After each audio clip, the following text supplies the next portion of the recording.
Hey, so most pastors miss the real Easter win because they're so focused on filling their services and they're so focused on getting as many people as possible into Easter that they realized, or they don't realize, that the win isn't necessarily on getting as many people as possible in the seats. It's actually connecting more people. And so I want you to hang with me for the next 5 minutes. I'm going to walk you through this concept of creating an Easter outreach plan. It's going to help you not only reach more people, but actually connect them to the church. And by the way, if you want my help with creating this, just do me a favor and comment outreach below, and I'll connect with you and be able to show you exactly how to create this process. For those of you who don't know me, my name is Pastor Ariel, founder of Thrive Church Coaching, where I've helped hundreds of pastors be able to connect, reach, connect, and grow people in their churches. And so I'm excited because today I want to again speak to you about the simple idea that most churches are measuring Easter the wrong way. Right? They're measuring Easter based on how many people or how big the crowd is for Easter Sunday.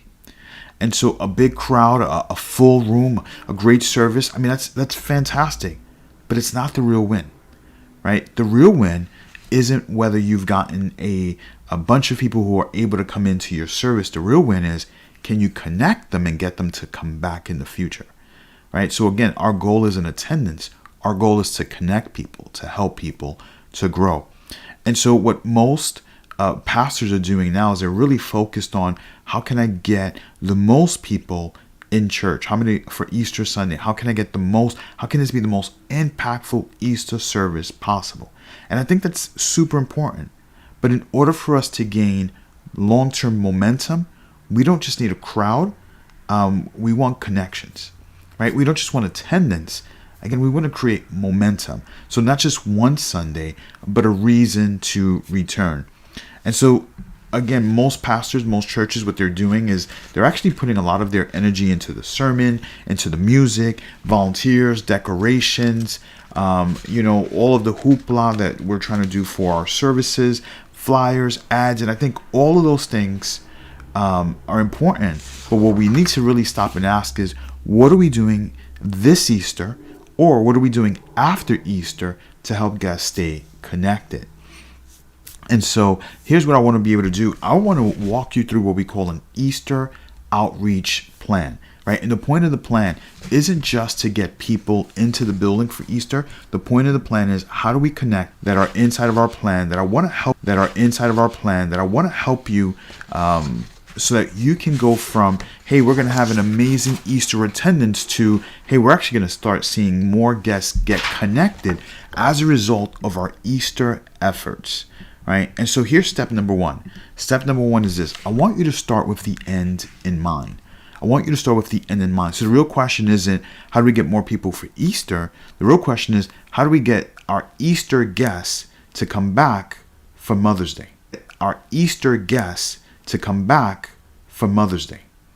Right? So how do we get our Easter guests to come back for Mother's Day, right? That to me is the end goal. The how do I connect people? Because that the goal, the win, is not only do I have a number of people that attended a service, I want to see people get connected to the church, connected to that I am actually going to be connecting people to the church, getting them to call the church home, right? And so here's the end game. The big thing that I'm looking for is, I want to make sure I can get as many people as possible to return for Mother's Day.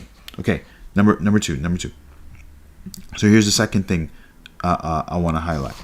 Step number 2 is, I want to be able to create a actual connection process that goes from Easter to Mother's Day. Right? I want there to be a connection process that goes from Easter to Mother's Day. And so when I look at that, I actually start to work backwards, and between Easter and Mother's Day, there's about 4 weeks. And so what can I do in those 4 weeks to help people feel connected? And so a couple of suggestions. Number one is, you can do a sermon series. Maybe it's something that speaks to the family, or something that speaks to the needs of the community. Hey, we don't just want to do another sermon series for the sake of a sermon series. We want to do a sermon series that's going to capture the hearts and the minds of the people who visited your church. So One of my suggestions is do stuff around family. Or maybe there's something like questions for God. Maybe it's something that, it's a need that the people in the community might have. And so you want to be able to utilize this sermon series to be able to speak to or challenge your guests or give them a reason to come back. Another thing you could do is make sure that we're following up with them, whether it's email, text messages, following up with our guests, reaching out to them. So post Easter, we're sending text messages, emails, and even, can I make the suggestion, even videos, right? Send a video and a text. Why? Because I want them to see the pastor's face. I want them to know, man, I'm connecting with the pastor. Maybe there's a next step event. Maybe there's a small group connection. Maybe there's something I'm doing for kids. I've got one church that they did like this whole bubble play area for kids. And so it was an opportunity to, again, get people who came to Easter for the first time to come back the following Sunday. Okay, so step 1, start with the end in mind. Step 2, build the connection path from Easter. Right now, I want you to start looking at, okay, we've got the connection plan in place. Now, what do we want Easter to look like? Right? What do we want to do? And so now Easter becomes the front door, not the end game. Hey, this is why it's so important, that shift. I hear all the time, Easter is the Super Bowl. I actually think Easter is the beginning. It's almost like the preseason. Like, hey, we want to be able to connect people. We want to do so much with people. We want to reach them. We want to help them grow their marriages, disciple them. Easter becomes a gateway to get more people into the services. Okay. And so once they've come to Easter, now we need to have a game plan to connect them. And so your service should be, I love to use testimonies. I don't like a complicated Easter service. Maybe it's testimonies and preaching. Make it easy for the congregation or for the new visitors to meet the pastor. Connect with them, let them ask questions. Make sure that your team is on, like all of your pastors are available. Everyone is there to pray for people, support people, reach out to people. So that's your Easter service. Okay, and again, working backwards, now the question becomes, now that we have a connection process in place and we've planned out Easter, how do we make sure that we connect any kind of outreach events or, a Good Friday event that we're doing or anything? How do we connect it back to our Sunday, to our Easter service? So I know plenty of churches that they're doing a Easter outreach on the Saturday. Many of them are doing like an egg hunt, right? And so the egg hunt is fantastic. Do it on Saturday, family friendly, get a ton of people, drop eggs and candies and do all of those amazing things. But I want you to start thinking this way. We call this a 2-step outreach. How do I get the people from Easter, from my egg hunt on Saturday, to show up on Sunday? How do I get people who came on Saturday to show up on Sunday? Okay, and that can be as simple as, if you're doing an egg hunt, maybe there's a couple of eggs that have a golden ticket, and now they have to bring the golden ticket on Sunday to trade it in for a toy or a gift. Okay, something as simple as that. I've had other churches, they've done an egg hunt and they had a villain from a famous kids movie show up. So for example, this one church, they did it was around when Sonic the Hedgehog came out, and they had someone dress up as Dr. Robotnik, and he came and he was messing with the kids during the egg hunt, and then one of the children's pastors got on the mic and said, "Children, there's a rumor that Dr. Robotnik is going to come tomorrow to mess up our Easter service. Who's going to be there to stop him? Me, right?" And so it's again, we're connecting our Saturday outreach, whether it's an egg hunt or something else you're going to do, we're connecting it to our Sunday.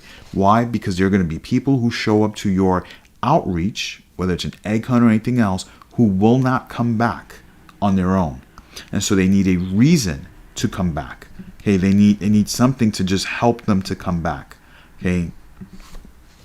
So again, we're working our way backwards. So we've got we started with the end in mind. We talked about Mother's Day, right? Then we said, okay, we've got to build a connection path from Easter to Mother's Day. And we said maybe it's a sermon series or some other kind of events or things that we're doing. Maybe it's small groups or something to just get new people to start to integrate into the body life of the church. Then from there, we said, now that we have a connection process, we've got, our Easter Sunday, we can plan it out. What are we going to do? Testimonies, all those things. And then once we have Easter, now we're saying, okay, are we going to do an egg hunt, a Good Friday service, something that's going to kind of be a feeder to our Easter services? And the last step is, now that we have this outreach event, how do we get as many people as possible to that outreach event? How do I get as many, if I'm connecting my egg hunt to our Easter service, how do I get as many people as possible to come out to this egg hunt? And so this is where we have a 2-part outreach event. Part number 1 is what we call reaching in to reach out. And this is where we use, starting this Sunday, we're going to challenge the congregation to invite friends and family to the services. And we have a very specific way of doing it, and some specific tasks that they need to do in the service, right? In the service. Then the second thing is, we'll use plan your visit ads, right? And so we'll run some ads in order to get as many people from the community, right? We'll use geo ads, and what that simply means is we'll put in some zip codes and we'll run it based on the zip code and some miles.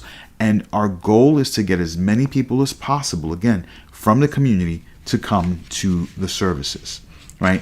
So again, 5 simple steps. Number 1, start with the end in mind. Number 2, build a connection path from Easter to Mother's Day. Number 3, plan your Easter Sunday. Number 4, connect your Easter outreach event to your Easter Sunday. And number 5, fill the event with a 2-part outreach plan. Okay, Easter by Easter, but actually measure Easter by what happens on Mother's Day. Okay. And so, again, if you want help with this process, if you want help putting together an Easter plan, I'd love to be able to connect with you and help you. We're running out of time. I'm just going to say this. Easter is 2 weeks away. If you want to start doing some of those outreaches, whether it's a plan your visit ad, whether it's challenge the congregation to invite, this Sunday is a good time to start. And so I want you to just type outreach in the comments below, and I'll absolutely reach out to you so we can set up a time, just talk, connect, and we can help you go from not just having great attendance on Easter, but actually a connection process that's going to get your Easter guests to come back for Mother's Day. All right, so that's all for now. Blessings, and we'll be talking soon. God bless.